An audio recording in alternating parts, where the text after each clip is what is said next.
네, 반갑습니다. 광주 시민 여러분, 무등산을 찾아오신 등산객 여러분 반갑습니다. 3년 전에 2010년 8월부터 여기 광주 와서 등산객 여러분과 많은 얘기를 했습니다. 지금 이대로는 2012년 정권 교체는 불가능하다. 20대 30대 경우에는 민주당에 대한 신뢰가 너무나 없다. 이분들하고 모두 다 같이 가려면 적어도 민주당이 이 인터넷과 SNS 쪽을 활용하는, 그래서 온 정당을 탑재해야만 모두 힘을 합칠 수 있다. 그런 온과 오프가 결합된 네트워크형 정당을 만들어서 우리 대통합을 이루자, 이렇게 제안을 드렸습니다. 마침내 민주당이 우리의 제안을 받아주셔서 지난 연말 민주통합당이 만들어졌습니다. 이제 금년 12월 이제 30여일 지나면 우리는 중요한 결정을 해야 됩니다. 많은 분들이 저한테 물으십니다. 광주 모토로 왔냐? 다 알아. 다 알아. 정리만 해. 이렇게 얘기를 하십니다. 민주통합당 좀 잘해. 이런 얘기 하십니다. 첫 번째는 정당이 민주적으로 움직여지지 않는다는 지적 하나. 또 하나는 김대중 대통령, 노무현 대통령 10년 맡겼는데 왜 국민에게 만족함을 드리지 못했나? 왜 부족했나? 이 부분에 대해서 반성하라. 이런 질타를 주십니다. 옳습니다. 여기 광주 호남에서는 민주당이 87년 이후 집권당이었기 때문에 모든 책임이 민주당한테 있습니다. 집권당이다 보니까 막대기를 꽂아도 민주당 공천이면 당선되니까 그동안 정치인들이 시민 여러분들과 충분히 소통하지 못했고 시민 여러분들을 충분히 받들어 모시지 못했다는 사실, 그런 지적 달게 받아야 합니다. 네, 그것이 바로 우리 민주통합당이 앞으로 달라지겠다 약속하고 있는 내용입니다. 과거에는 정치를 정치인들끼리 지들끼리 헤쳐먹었는지 모르겠습니다. 그러나 우리 민주통합당은 모든 공직 후보로부터 시작해서 정책 입안 과정까지 시민 여러분의 뜻을 받들겠다, 그렇게 약속드렸습니다. 지켜보셨죠? 너희들 얼마나 달라졌어, 이렇게 비판하는 분도 계시지만 자세히 들여다보면 민주통합당은 정말 많이 바뀌고 있습니다. 지난번 1월 15일에 대표를 뽑을 때 우리는 국민의 뜻을 70% 받아들였습니다. 그래서 한명숙 대표, 저 2등, 박영선 3등 이렇게 당선됐는데 이 세 사람은 만약에 과거 방식으로 선출했다면 아예 지도부 출마를 할 수조차 없었던 사람들입니다. 국민의 뜻을 70% 이상 받아들였기 때문에 출마할 수 있었고 변화를 시도해 볼 수 있었지 않았겠습니까? 이번 대통령 후보 선출 과정도 완전히 100% 국민 경선으로 뽑았습니다.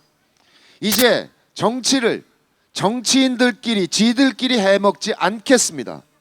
민주통합당은 국민의 뜻을 받아들이기 시작했습니다. 당대표와 대통령 후보를 그렇게 뽑았고 동시에 지난 4월 총선에서 80개가 넘는 지구당에서 우리는 100% 국민 경선을 실시했습니다. 국회의원 후보도 모두 시민의 뜻을 그대로 받아들였습니다. 앞으로 광역단체장, 기초단체장, 광역위원, 기초위원까지 모든 공직 후보 선출해서 국민 참여 경선을 반드시 도입하겠습니다. 이제 정치인들이 지들끼리 헤쳐먹는 게 아니라 국민의 뜻을 받아들이고 공직 후보 선출부터 정책 입안까지 국민의 뜻을 받아들이겠다, 그렇게 말씀드립니다. 우리 민주통합당 내년 2월 25일에 제3기 민주정부가 열리면 국무회의에서 맨 처음으로 대통령이 할 일, 이것까지도 국민 여러분들께 직접 여쭙습니다. 그래서 선택했습니다. 제3기 민주정부가 세워지면 앞으로 대통령은 국민들과 직접 소통해 나가실 겁니다. 김대중 대통령, 노무현 대통령 얼마나 고통스러웠습니까? 조선일보가 허구한 날 씹어 돌려서 대책 없이 무너지고 말았습니다. 이제 이렇게 할 겁니다. 대통령이 아침에 신문을 보다가 조선일보가 거짓말을 합니다. 그러면 이 스마트폰으로 조선일보를 처음부터 촬영합니다. 일면을 찍고 국민 여러분, 조선일보가 또 거짓말합니다. 이거 보세요. 전 이렇게 얘기한 적 없습니다. 저는 NLL을 포기한다 얘기한 적 없습니다. 그러고 이 스마트폰 동영상을 자기 얼굴을 대고 찍습니다. 국민 여러분께 드리는 말씀. 그래서 1분 30초 동영상을 만들어서 국민 여러분께 스마트폰으로 그날로 뿌려드리겠습니다. 대통령이 무엇을 하려고 하는지, 무엇을 하고 있는지 국민께 직접 말씀드리고 무엇을 해야 하는지도 국민들로부터 직접 듣겠습니다. 지금 박원순 서울시장이 이 스마트폰 안에 트위터라는 게 있습니다.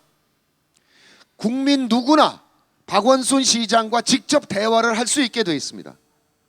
이 트위터에 여러 가지 제안을 박원순 시장은 그대로 받아서 서울시 행정에 반영하고 있습니다.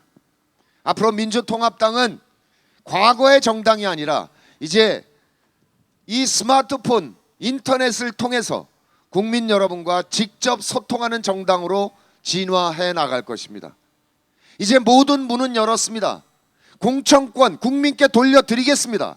그런데 문제는 이 공천권을 돌려드렸을 때 시민 여러분께서 적극적으로 참여해 주지 않으신다면 이 민주적인 제도가 작동되지 않는다는 겁니다. 모든 문을 열었으니 시민 여러분께서 참여해 주시기를 호소드리는 겁니다. 참여하면 달라집니다.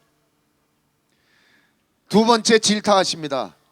야, 민주정부 10년 맡겼는데 왜 좀 더 잘하지 그랬냐 이겁니다. 아프게 생각합니다. 노무현 대통령도 임기 중에 깊게 반성했습니다. 땅값을 제때 잡지 못했다. 정말 아픕니다. 너무 땅값, 집값이 올랐죠. 그 오른 집값을 연착륙시키려고 도입했던 게 종합부동산세였습니다. 그러나 제때 잡지 못한 건 사실입니다. 퇴임한 후에는 이렇게 반성했습니다. 아무리 IMF의 강요였지만 이 비정규직 문제 왜 좀 더 적극적으로 방어해내지 못했을까 반성했습니다. 셋째, 조선일보가 복지 포퓰리즘이라고 그렇게 씹어 돌렸지만 그렇게 돌려더라도 배침 있게 복지 예산을 좀 더 많이 늘렸어야 되는데 이를 하지 못했다. 이렇게 반성했습니다. 한미 FTA 너무 서둘렀다. 반성했습니다. 그 반성을 토대로 우리 2013년 새로운 미래를 열어가겠습니다. 그러나 광주 시민 여러분, 민주정부 10년 억울한 측면도 있습니다. 2007년 대선을 한번 되돌아보시죠. 이명박 대통령 후보 이렇게 얘기했습니다. 민주정부 10년이 경제를 죽였다. 내가 살리겠다. 방법은 줄푸세다. 그렇게 얘기했습니다. 세금을 줄이고 규제를 풀고 질서를 세운다. 민주정부 10년이 경제를 죽였다. 우리 광주 시민 여러분도 그렇게 생각하셨죠? 너무 속상하셨죠? 왜 김대중 노무현 대통령은 좀 더 잘하지 못했을까? 질타하셨죠? 네, 반은 맞고 반은 틀립니다. 민주정부 10년이 경제를 죽였나? 참여정부 5년 아니죠. 다시 얘기 드리겠습니다. 우리가 IMF의 식민지가 됐을 때 98년도 우리나라 개인당 국민소득이 7,800불로 떨어졌습니다. 97년은 10,000불 넘었거든요. 김대중 정부 끝나던 2002년 12,000불 됐고요. 노무현 정부 끝나던 2007년 22,000불 됐습니다. 딱 3배 올랐습니다. 10년 동안. $10,000불에서 $20,000불 가는데 우리 7년 걸렸습니다. 미국이 10년, 독일이 13년 걸렸습니다. 참여정부 5년 평균 경제성장률 4.3%였습니다. 미국과 일본이 15,000불 소득 시절에 3.5% 성장했습니다. 참여정부 4.3%는 OECD 회원국 중에서 도시국가와 신흥공업국을 제외하고 늘 수위권이었습니다. 그런데 왜 민주정부 10년이 경제를 죽였다 이렇게 새빨간 거짓말을 하는데 우리 국민들은 그 말이 솔깃하게 들렸겠습니까? 국가 전체의 소득 수준, 통계 수치는 올라갔는데 중산층이 무너졌고 노동이 점점 더 어려워졌고 서민 경제가 어려워졌기 때문에 그 거짓말을 우리는 받아들일 수밖에 없었습니다. 그러면 왜 중산층이 무너지고 서민 경제가 더 어려워졌을까? 그 원인은 바로 IMF에 있었습니다. IMF 식민지가 됐을 때 IMF가 김대중 대통령에게 강제한 게 딱 두 가지입니다. 하나는 마음대로 해고할 수 있도록 하라는 거였습니다. 법을 그렇게 만들어라. 제가 김한정 부속실장 아시죠? 김대중 대통령의 마지막 부속실장입니다. 그 양반한테 물어봤어요. 야, 국민의 정부가 정말 그 노동자 문제를 좀 더 적극적으로 방어할 방법이 없었냐? 물어봤더니 뭐라 그러냐면 내일 결제를 해야 돼요. 외환 보유고가 떨어져서 국가 부도가 나는데 내일이면 200억 불을 결제해 줘야 돼. 그런데 아직까지 해고를 자유화하는 법이 국회를 통과하지 못한 거예요. 그러니까 IMF에 전화를 해서 이 지금 상임위는 통과했다, 법사위는. 국회 본회의는 아직 통과 못했으니까 일단 급하니까 200억 불 좀 입금 좀 해주십시오. 이렇게 전화를 하면 그랬다는 겁니다. 통과시킨 다음에 전화해. 딱 끊었대요. 어쩔 수 없이 마음껏 해고하라. 이 법률을 제정할 수밖에 없었습니다. 두 번째 강제당한 게 뭐냐? 금융시장과 주식시장을 국제시장에 개방하라. 이거였습니다. 그러니까 어떻게 되냐 이거예요. 외국의 주주들이 국내 기업의 사장들에게 요구하는 것은 단 하나입니다. 그들은 대한민국 경제가 어떻게 갈 것이냐 관심 없어요. 이 회사가 단기적으로 이익을 극대화하는 게 제일 관심사입니다. 그래야 배분을 받을 거 아니에요. 그러니까 CEO에게, 사장에게 이익을 극대화하라 요구하니까 사장은 할 일이 뭡니까? 원가를 절감한다. 그래서 마구제비를 또 자른 겁니다. 정규직을 마구제비로 자르고 비정규직으로 갈아 끼운 겁니다. 그러니까 97년 이전에 우리나라 기업체들이 갖고 있었던 평생 직장 제도, 이게 무너진 겁니다. 젊었을 때 한 번 입사하면 나이 들어서 은퇴할 때까지, 정년 퇴임할 때까지 웬만하면 그냥 근무하게 해줬는데 이게 무너진 겁니다. 그러니까 40살 됐는데 잘려 나왔어요. 여기 지금 솔직히 한 얘기로 IMF 때 잘린 분들 계시죠? 그러면 어떻게 하냐고. 자식 새끼 먹여 살려야 되는데 뭐 먹고 삽니까? 하는 수 없이 밥집 만들고 순댓국집 만들었던 거 아닙니까? 이렇게 돼서 우리나라는 정규직 800만, 비정규직 800만, 자영업자 800만, 특수고용직 250만인 나라가 되고 말았습니다. 특수고용직은 뭐냐면 요구르트 아줌마, 학습지 교사, 택배 아저씨 이겁니다. 본사와 계약을 맺었기 때문에 개인 사업자이긴 한데 이 비정규직보다 수입이 더 적어요. 그런데 노동자 대우조차 받지 못하는 사람들, 이게 특수고용직입니다.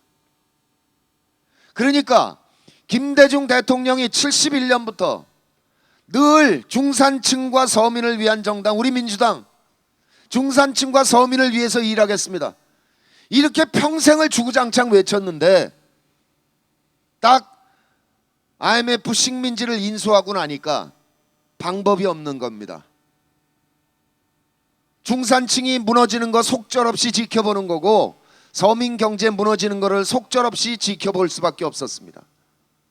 그래도 김대중 대통령은 기초수급제도를 도입해서 대한민국 국민 중에서 굶어 죽는 사람들은 없앴습니다.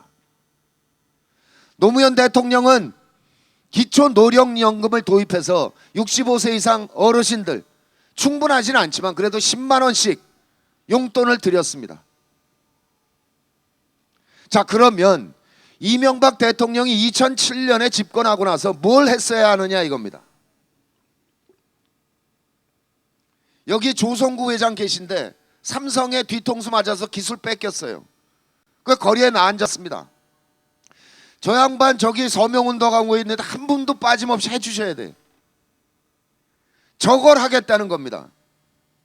지금 재벌이 아무리 돈을 많이 벌어도 투자를 하지 않습니다. 투자할 데가 없습니다. 지금 왜 부자 감세를 해줬냐 이명박 대통령이? 뻔한 얘기예요.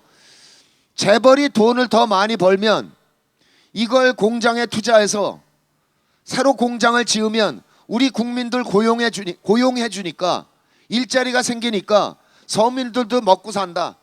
물이 위에서부터 차면 아래로 떨어진다. 이게 낙수 효과입니다. 안 된다는 거 이명박 대통령도 분명히 알고 있었어요. 더 이상 지을 공장이 없기 때문에 재벌이 아무리 돈을 벌어봐야 투자하지 않아요.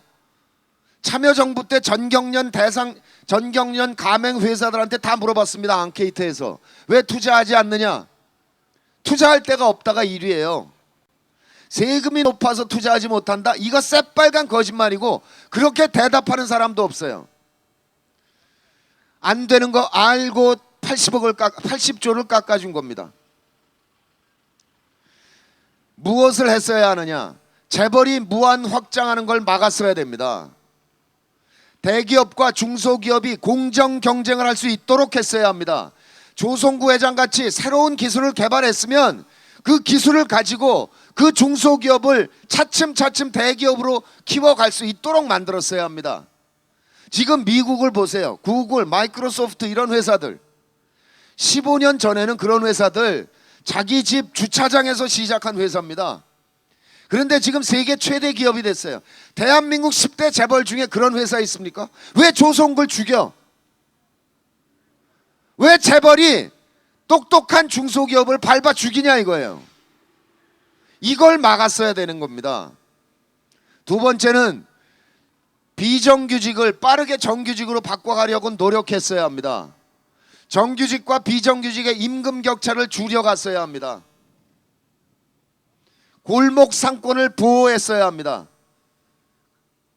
중소기업이 지금 우리 국민의 일하는 사람의 90%를 고용해 주고 있어요. 그러면 중소기업을 키워야 일자리가 생길 거 아닙니까? 여러분들의 자식들 지금 조선대학 다니는 친구 앞날이 깜깜하지 않습니까? 애들 보면 불쌍해서 죽겠어요. 제가 원광대학 가서 한번 특강을 했는데 28살짜리가 아직도 졸업을 안 해. 그러면서 나한테 뭐라 그러냐면 졸업하는 게 겁나서 내 졸업 안 하고 여기서 버틴대요. 군대 갔다 오고 휴학하고 졸업을 안 해. 왜 하냐? 왜 안 하냐? 졸업하면 일자리가 있어야 졸업을 하죠. 28살짜리가 입학 동기 중에 지금 전화 연락되는 애가 하나도 없대요. 전화 연락되면 야 뭐하냐? 취직 못했다. 이 한탄해야죠 서로 간에. 그럼 서로 위로한다고 만나서 막걸리 한잔 해야 되잖아요. 대학 등록금 아버지 등골 휘었는데 막걸리 값 달라고 그럴 수는 없잖아요 아버지한테. 그러니까 만나질 못하는 거야 애들이. 그러면서 하는 얘기가 뭐냐면 자기 친구들 중에 반은 어디 사찰에 들어가서 구급 공무원 시험 공부하고 있을 거라는 거예요. 근데 그것조차 말도 못해. 대학 나와서 어떻게 구급 공무원을 보냐 이거야. 붙으면 얘기할 수 있죠. 붙으면 목구멍이 포도청이냐? 시험은 봐야 돼. 먹고는 살아야 될 거 아니야. 근데 붙기 전에 미리 얘기할 수는 없다는 거예요. 자, 일자리를 만들어야 됩니다. 이 얘기는 즉슨 뭐냐? 박정희 대통령이 시작한 일이에요. 이게 60년대 초반에 국가 주도의 수출 지향 재벌 중심의 고도성장 정책을 박정희 대통령이 펼쳤고 71년 대통령 선거 때 김대중 후보가 그 재벌 중심의 고도 성장 정책은 단기적으로는 효과적이나 이게 나중에는 독약이 된다. 나중에 문제가 생기니까 중소기업이 탄탄해지고 중산층이 구매력이 생기게 소위 대중경제론으로 이 국가를 발전시켜야 된다. 이 논쟁을 벌이다가 71년 대선에서 진 겁니다. 그 이후에 우리나라 경제는 단 한 번도 노선 수정 없이 그대로 가다가 IMF 식민지가 됐습니다. 그 이후에 신자유주의 물결 속에 휘말리고 만 겁니다. 자, 이번 대선은 뭐냐? 박정희 대통령의 재벌 중심의 고도 성장 정책이 이미 망했다. 한계가 왔다. 이제 김대중 선생이 얘기한 대중경제론을 보강해야 하느냐 아니냐, 이것을 선택하는 선거입니다. 두 번째는 전 세계 경제가 불황에 빠졌습니다. 대한민국 경제의 마지막 블루오션, 우리가 이 경제의 한계를 넘어설 수 있는 마지막 방법은 남북관계를 개선하는 겁니다. 박정희 대통령이 수출 입국을 했기 때문에 우리는 이제 되돌아갈 수 없는 통상국가입니다. 수출입으로 먹고 살아야 되는데 3면이 바다에 한 면이 휴전선이라서 섬나라입니다. 물류 비용이 엄청 듭니다. 남북의 도로와 철도를 연결해야 됩니다. 광주에서 생산된 물건 지금 바다로 날르면 북경시장까지 가는데 45일 걸립니다. 여기 KTX에 실으면 단 하루면 도착합니다. 국가 경쟁력이 얼마나 높아지겠습니까? 일자리의 90%를 제공하고 있는 이 중소기업들, 고임금 때문에 다 쫓겨납니다. 다 사형선업됐습니다. 이 낡은 장비들 뜯어서 개성공단에 가져가서 북한의 싼 노동력과 힘을 합쳐야 됩니다. 그게 김대중 대통령이 한 햇볕 정책입니다. 이명박 정부의 남북 대결 정책, 남북 관계가 단절되면 북한은 밥 먹고 살기 위해서, 굶어 죽지 않기 위해서 중국에 매달릴 수밖에 없습니다. 남북 관계가 단절되면 될수록, 단절된 기간이 길면 길어질수록 북한은 소중한 지하자원, 현재같이 1경어치의 지하자원, 채굴권을 차례로 중국에 넘겨야 합니다. 지금 넘어가고 있습니다. 미래의 어마어마한 경제적인 이득을 포기하고, 왜 우리 민족 터전의 반을 잘라서 아무 소득 없이 중국에 갖다 바치냐 이겁니다. 이완용은 돈이나 받았지, 이 뭐 정신 나간 반민족적인 매국행위냐 이 말입니다. 김대중 대통령의 햇볕 정책이 옳았습니다. 금년 12월 우리가 선택하는 것은 박정희 대통령의 재벌 중심의 고도 성장 정책이냐, 김대중 선생의 대중경제론이냐, 이명박 정부의 남북 대결 정책이냐, 김대중 대통령의 햇볕 정책이냐, 이것을 선택하는 선거입니다. 그 중심에 바로 민주통합당이 서야 되지 않겠습니까?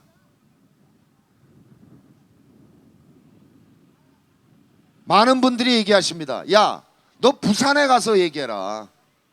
대구 가서 얘기해. 왜 광주 와서 그 얘기를 하냐? 다 알아. 다 아시죠? 그러나 한 단계 더 깊이 생각해 봅시다. 저도 지난 4월에 부산에 출마했는데 우리 노무현 대통령, 참여정부와 노무현 대통령에 대해서 서운한 감정이 있으시다는 거 알고 있습니다. 물론 과장된 측면이 많습니다. 그런데 서운한 점이 있었다 하더라도 정말 참여정부와 노무현 대통령이 왜 민주당 깃발을 들고 부산에 그렇게 끝없이 도전했던가, 그의 중심이 뭐였던가, 혹시 이걸 잊으신 건 아닙니까? 71년 대선부터 이 지역구도를 이용하기 시작해서 90년 삼당합당으로 완전히 갈라졌습니다. 이 지역구도를 극복하지 않는 한 대한민국에 희망이 없다. 정치인 노무현은 김대중 깃발 들고 부산에 출마해서 허구한 날 깨졌습니다. 그래도 극복해야 되기 때문에 그 일을 한 겁니다. 노무현이 왜 지금 봉화에 묻혀 있겠습니까? 죽어서도 이 지역구도를 극복하는 데 기여하고 싶은 마음에 지금 봉화에 누워 있습니다. 5.18 광주에 참배하고 5.23 봉화에 참배하는 것이 지금 순례 코스가 됐습니다. 그 5월 그 과정에 이미 지역구도는 차츰차츰 극복되고 있는 거 아니겠습니까? 노무현 대통령이 왜 부엉이 바위에서 뛰어내릴 수밖에 없었을까? 그는 왜 몸을 던지면서 운명이라고 얘기할 수밖에 없었을까? 그 점을 우리가 잊은 건 아니냐 이겁니다.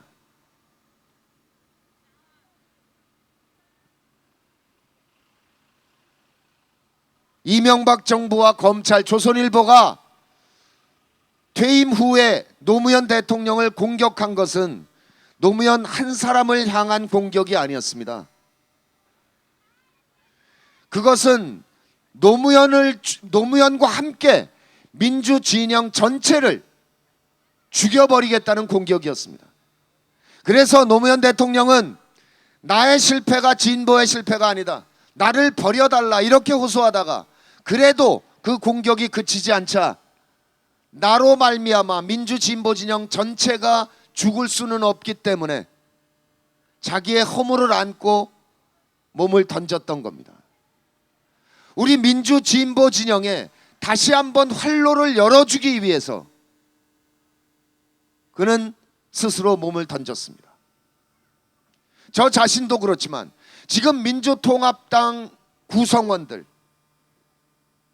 민주정부 10년에 대한 처절한 반성을 토대로 2013년 새로운 미래를 열어가겠다 약속하고 있습니다.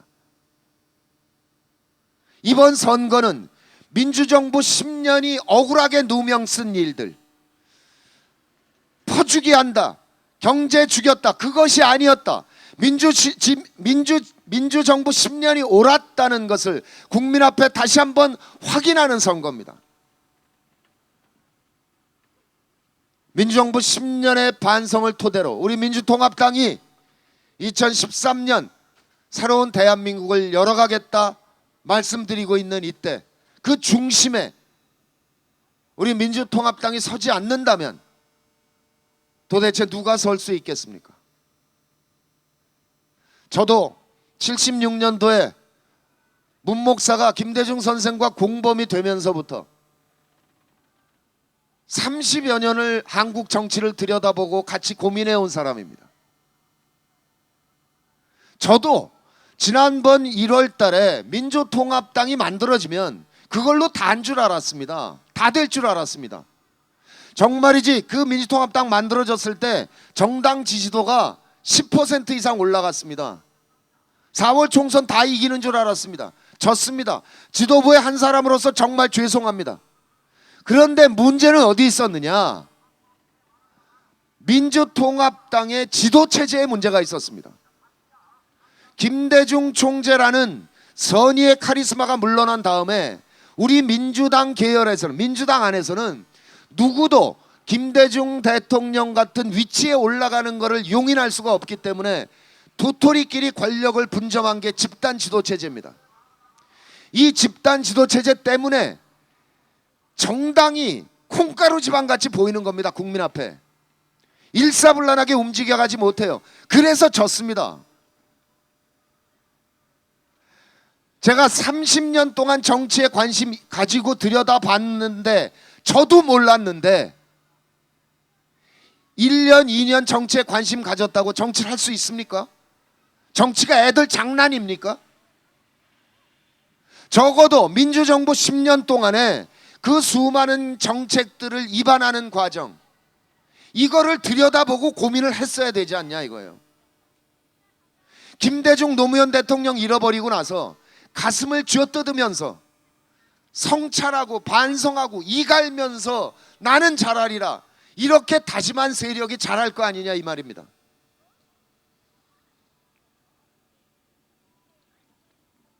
이게 광주에 온 이유입니다. 너 부산서 대구서 얘기해라. 한 분 한 분 햇볕 정책이 무슨 의미냐, 남북 관계가 무슨 의미냐, 한 분 한 분 설명을 드려서 한 표 얻으면 두 표 얻는 거 아닙니까? 그렇게 할게요. 그런데 그걸 못하고 여기 와서 이 말씀을 드리는 거 아닙니까?